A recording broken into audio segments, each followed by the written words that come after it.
So now that we've looked at our goals and scheduled things out, and ideally you've created, between 30 and 35 of these sub goals that you think, yeah, I can reasonably get through these by the end of the semester.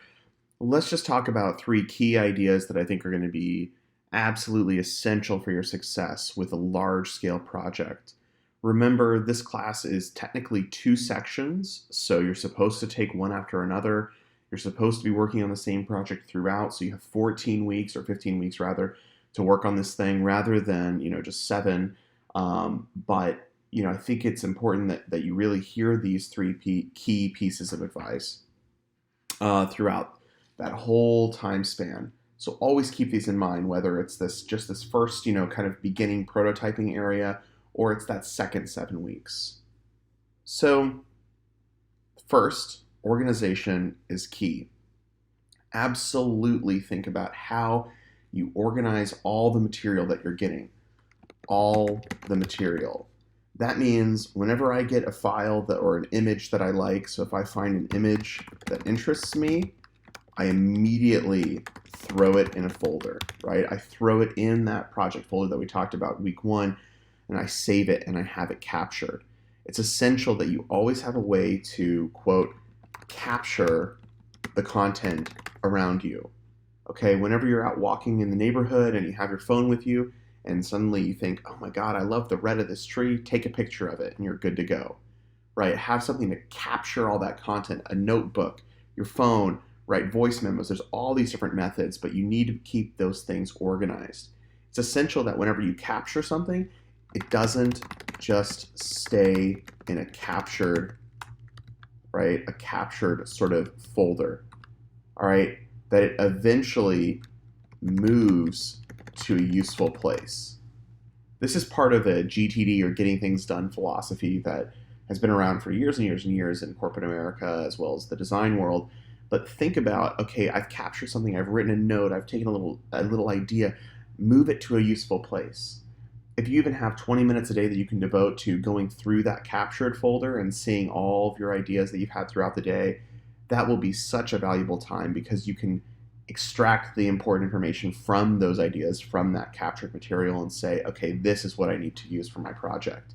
So organization is key, keeping track of all of your materials. If you run into an article you like, you run into a tutorial, you run into any of those things, capture it, put it into one place, get it all in a useful spot.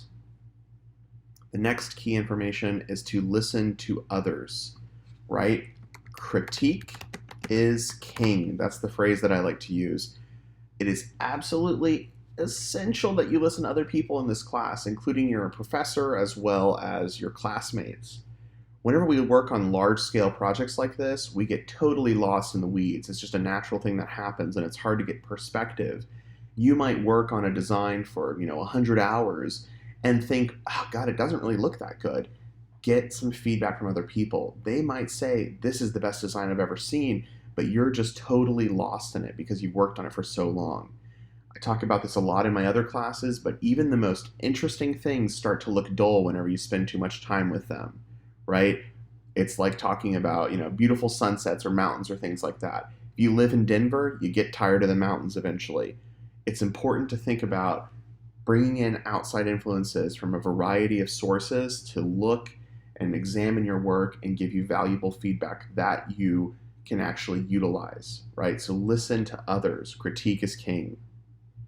And lastly, know your limits, right? You are in a really difficult class. This is sort of the final stretch of your degree here.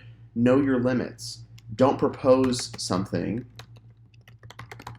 you can't do. This is like lying on a resume. Don't do it, right? Don't tell people, yeah, of course I can, program a SQL server or something like that. You're not going to be able to do it. You need to be realistic with your goals, be realistic with your ideas, and think about, what am I good at? Look at yourself and ask that question. What's my skill, right? This is really where you can hone in and say, did I like game design? I'm going to do a game. Did I like 3D modeling? I'm going to do 3D modeling. Did I like app design? I'm going to do an app. Did I like web design? I'm going to do a website. Did I like more graphic design, like a book or something like that? I'm going to do a book, right? What's your skill? What's the thing that you really enjoy doing that you can keep doing? and that you can get into what they call a state of flow with. This is so essential. State of flow is this idea of whenever you work at something that you're so like passionate about that you completely lose track of time, right? You become a completely different human being for a little bit, and you're in this state of flow. So know your limits, don't propose something you can't do, and figure out what your skill is, because that state of flow, that's going to let you know what your limit is, right? Having that amazing skill in web design is going to let you know, I can do web design, but having that skill in web design and proposing an app, that's not a good idea. Really think realistically, what can I accomplish in these 15, 16, 14 weeks? So take these three elements, know your limits, listen to others, and organization is key, and implement them into your structure, right? This is your semester to really shine with your project, and I hope that by the end of it, we have some awesome, awesome things.